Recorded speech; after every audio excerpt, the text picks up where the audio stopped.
चंद्रपूरमधल्या उमा नदीतून अवैध रेती उत्खनन सुरू आहे। शासनानं वाळू विक्री संदर्भात तयार केलेल्या धोरणाला तिलांजली मिळताना दिसतेय। चंद्रपूर जिल्ह्यात खुलेआम वाळू तस्करी सुरू आहे। या सगळ्याचा आढावा घेतलाय आपले प्रतिनिधी अनिल ठाकरे यांनी। चंद्रपूर जिल्ह्यातील प्रमुख ज्या 3 नद्या आहेत त्या नद्यापैकी मी एका नदीवरती आहे आणि तिथे खूप मोठ्या प्रमाणावरती अवैध रेती उत्खनन सुरू आहे।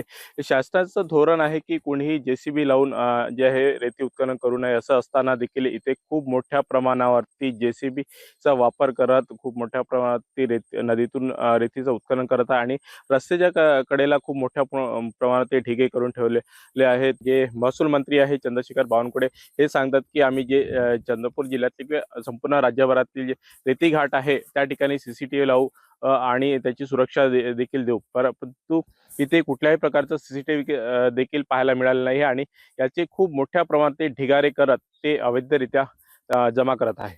अनिल ठाकरे, लोकशाही मराठी, चंद्रपूर।